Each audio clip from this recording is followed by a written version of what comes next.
నమస్తే. Welcome to Suman TV. నేను మీ అనుష. ప్రస్తుతం మనతో పాటు ఉన్నారు ప్రముఖ హోమియోపతి డాక్టర్ చేతన్ రాజ్ గారు. సార్‌తో మాట్లాడి కంప్లీట్ డీటెయిల్స్ తెలుసుకుందాం. నమస్తే అండి. నమస్తే అండి. సార్, హెయిర్ గురించి మళ్ళీ ఈరోజు మనం మాట్లాడుకోబోతున్నాము. ముఖ్యంగా హెయిర్ ఫాల్ కానీ, తెల్ల జుట్టు త్వరగా రావడం.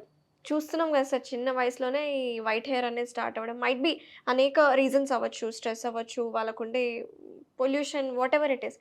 సో, ఎలా కరెక్ట్ చేసుకోవాలంటారు? ఎలాంటి హోమ్ రెమెడీస్ అందుబాటులో ఉన్నాయి? హెయిర్ ఫాల్ చాలా ఎక్కువ అవుతుంది మీరు చెప్పేటట్టు. అండ్ దీంట్లో 2 ఫ్యాక్టర్స్ మీరు ఎప్పుడైనా గుర్తుపెట్టుకోండి. ఒకటి హైజీన్, ఒకటి న్యూట్రిషన్ అండ్ గ్రూమింగ్. ఇవి 3 మీరు గుర్తుపెట్టుకుంటే మీకు హెయిర్ ఫాల్ చాలా వరకు తగ్గిపోతుందన్నమాట. ఓకే. నార్మల్గా ఎవ్రీ డే ప్రతి మనిషికి 50 to 100 స్ట్రాండ్స్ ఆఫ్ హెయిర్ పడిపోతుంటాయి బై డిఫాల్ట్. అండ్ కొత్త హెయిర్ ఏమో వస్తూనే ఉంటుంది. అందుకే అది కవర్ అయిపోతుంది అనమాట. సో ఎప్పుడైతే ఈ బ్యాలెన్స్ డిస్టర్బ్ అవుతుంది, అది హెయిర్ ఫాల్కి లీడ్ చేస్తుంది అనమాట. అండ్ ఈ హెయిర్ ఫాల్ని తగ్గించుకోవాలంటే ఏమేమి చేయాలి మనం? ఫస్ట్ మీకోటి నేను చెప్తాను. ఇప్పుడు ఎప్పుడైతే మనం స్నానం చేస్తాం, తల స్నానం ఎప్పుడైతే చేస్తామో అప్పుడు కొందరు చాలా వేడి నీళ్ళతో చేస్తారు. చాలా వేడి వేడి నీళ్ళతో స్నానం చేస్తారు. ఆ వేడి నీళ్ళతో స్నానం చేయడం వల్ల హెయిర్ ఫాల్ ఏమో పెరిగిపోతుంది అనమాట. ఓకే. మీరు చూడండి, ఎప్పుడైనా చికెన్ షాప్ ఉంటుంది కదా, అప్పుడు చికెన్ని క్లీన్ చేసేటప్పుడు అతను ఏం చేస్తాడు? వేడి నీళ్ళు వేసి ఇట్లా మొత్తం ఫెదర్స్ తీసేస్తాడు. అంటే ఏంది? వేడి నీళ్ళతోటి ఫెదర్స్ డ్యామేజ్ అవుతున్నాయి. అట్లనే వేడి నీళ్ళతోటి హెయిర్ కూడా డ్యామేజ్ అవుతుంది. ఎక్కువ వేడి నీళ్ళు ఎప్పుడు మీరు వాడొద్దు స్నానం చేసేటప్పుడు. ల్యూక్వామ్ వాటర్, గోరువెచ్చని నీళ్ళు వాడండి, చాలా వరకు బెనిఫిషియల్ ఉంటుంది. అది ఒకటి. ప్లస్ సెకండ్ థింగ్ ఏంటంటే, మనం హెయిర్ వాష్ చేసుకునేటప్పుడు షాంపూస్ ప్రిఫర్ చేస్తాం. అది ఎక్కువ ప్రిఫర్ చేయకుండా మీరు శికకాయ ఉంటుంది కదా, అవును, శికకాయతో పాటు దాంట్లో కొంచెం గ్రేటెడ్ బీట్రూట్ అండ్ దాంతోపాటు కరివేపాకు పొడి ఉంటుంది కదా, అది కొద్దిగా వేసుకోండి. అండ్ కొద్దిగా పసుపు వేసుకోండి, వెరీ లిటిల్. దీంతో మీరు మీ హెయిర్ని వాష్ చేయండి. ఓకే. అండ్ ఇలా హెయిర్ వాష్ చేయడం వల్ల హెయిర్ ఏమో చాలా న్యూట్రిషియస్ అయిపోతుంది. అండ్ హెయిర్ ఫాల్ చాలా వరకు తగ్గుతుంది అన్నమాట ఈ రెండిటితోటి. ఇది స్నానం గురించి మనం చూసుకున్నాం. ప్లస్ దాని తర్వాత కొందరు హెయిర్ డ్రయర్స్ వాడతారు. అవును. హెయిర్ డ్రయర్ తోటి జుట్టు ఏమో డ్యామేజ్ అవుతుంది. దాని బదులు మీరు ఒక 10 నిమిషాలు ఎండలో నిల్చోండి. ఓకే. సన్లైట్కి ఎక్స్పోజ్ అవ్వడం వల్ల ఫస్ట్ థింగ్ మీకు విటమిన్ డి మీ బాడీ ఏమో ప్రొడ్యూస్ చేస్తుంది. విటమిన్ డి తోటి హెయిర్ ఫాల్ అనేది తగ్గుతుంది, అది కరెక్ట్ మాత్రలో ఉంటే మన బాడీలో. అండ్ న్యాచురల్గా డ్రై అవ్వాలి hair, rather than using hair dryer. Okay.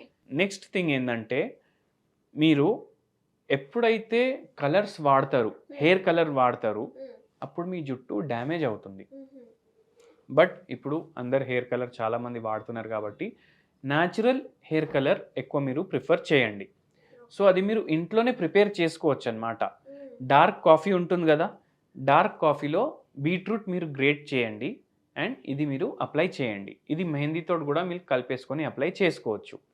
And ఇది మీకు ఆల్మోస్ట్ 15 to 20 డేస్ వరకు డార్క్ హెయిర్, మీ హెయిర్ ఏమో డార్క్ ఉంచుతుంది అనమాట. ఓకే. అండ్ దీనివల్ల సైడ్ ఎఫెక్ట్స్ కూడా ఎటువంటివి ఉండవు. సో ఇవి కొన్ని టిప్స్, ఎక్స్టర్నల్ టిప్స్. సో ఎంతైనా సరే ఎక్స్టర్నల్గా అప్లికేషన్ అనేది ఓకే, కానీ ఇంటర్నల్గా మనం తీసుకోవాలి కాబట్టి మన బాడీకి అది కూడా ఎసెన్షియల్ కాబట్టి ఎలాంటి ఫుడ్స్ ఎక్కువ ప్రిఫర్ చేయాలంటారు? ఇప్పుడు చూడండి, ఎలాంటి ఫుడ్స్ మనం ప్రిఫర్ చేసే ముందు మనం హెయిర్ని అండర్స్టాండ్ చేసుకోవాలి. మన బాడీలో హెయిర్ ఏదైతే ఉంది అది ప్రోటీన్ అన్నమాట. సో ప్రోటీన్ తోటి hair, it is made of protein. So keratin, it is a protein. So ఏదైతే మనం డయట్ తీసుకుంటాం దాంట్లో ప్రోటీన్ రిచ్ ఉండాలి, అది ఫస్ట్ థింగ్. సో ఏ ప్రోటీన్స్ కావాలి మీరు చెప్పేటట్టు? కెరటిన్ కావాలి, ప్లస్ బయోటిన్ కావాలి. సో ఇవన్నీ దేంట్లో ఉంటాయి అవి తీసుకోవాలి. సీ ఫుడ్లో చాలా ఎక్కువ ఉంటాయి, అది తీసుకోండి. ఎగ్స్లో ఎక్కువ ఉంటాయి, అవి తీసుకోండి. అండ్ మిల్లెట్స్లో స్పెషలీ కొర్రలు, ఇది మీరు ఎక్కువ ప్రిఫర్ చేయండి మీ డయట్లో. ఓకే. అది కాకుండా మీరు magnesium rich food, calcium rich food and protein rich food తీసుకోండి. సో మీరు దీనికోసం ఏం చేయొచ్చు అంటే నువ్వులు ప్రిఫర్ చేయొచ్చు. కాల్షియం ఎక్కువ ఉంటుంది, మెగ్నీషియం ఎక్కువ ఉంటుంది. దాంతోపాటు ఆల్మండ్స్ ప్రిఫర్ చేయొచ్చు. ఒకవేళ if you can prefer and అంటే కొంచెం కాస్ట్లీ ఉంటుంది ఆల్మండ్ ఆయిల్లో మీరు ఫుడ్ చేసుకొని తింటే మీకు అసలు జుట్టు రాలడం అనేది ఆగిపోతుంది అనమాట, కానీ కొంచెం కాస్ట్లీ అఫేర్. సో అది చేంజ్ చేసి అది మనం కూడా మళ్ళీ మార్కెట్లో దొరుకుతుంది కాకుండా ప్యూర్ తీసుకోవాలి, గానుగ నుంచి తీసుకుని ఎస్ కోల్డ్ ప్రెస్ ఆయిల్స్. అది కాకుండా ఇంకా 2 నూనెలు చెప్తాను నేను, మనం ఇది కుకింగ్కి వాడొచ్చు అనమాట. కోకోనట్ ఆయిల్, దీంట్లో ఇది కూడా చాలా న్యూట్రిషియస్ ఉంటుంది, filled with B12, vitamin A and K. So ఇవి కూడా చాలా వరకు బెనిఫిషియల్ ఉంటాయి అన్నమాట.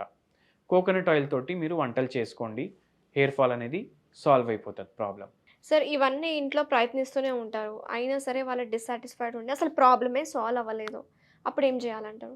అప్పుడు ఏం చేయాలంటే మనం రూట్ కాజ్ని ఐడెంటిఫై చేసుకోవాలి. ఇవన్నీ చేసిన తర్వాత కూడా హెయిర్ ఫాల్ ఆగట్లేదంటే ఐదర్ పేషెంట్కి ఏదైనా థైరాయిడ్ ప్రాబ్లమ్స్ ఉంటాయి, ఏదైనా హార్మోనల్ ఇంబ్యాలెన్సెస్ ఉంటాయి, లేకపోతే పీసీఓడి ప్రాబ్లం ఉన్న వాళ్ళకు కూడా ఇట్లా అవ్వచ్చు. ఒకవేళ వాళ్ళు బీపీతో సఫర్ అవుతున్నారు, హైపర్ టెన్షన్ వాళ్ళకు అవుతుంది, షుగర్ ఉన్న వాళ్ళకు అవుతుంది.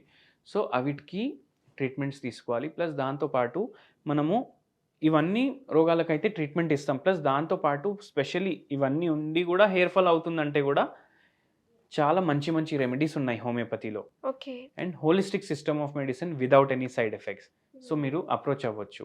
థ్యాంక్ యూ సార్, చాలా డీటెయిల్గా ఇన్ఫర్మేషన్ ఇచ్చారు. హెయిర్ ఫాల్ కాకుండా ఉండాలి, గ్రేయింగ్ ఆఫ్ హెయిర్ని కంట్రోల్ చేసుకోవాలంటే మంచి మంచి హోమ్ రెమెడీస్ కిచెన్లో దొరికే ఐటమ్స్ చాలా సింపుల్గా చెప్పారు. Thank you so much.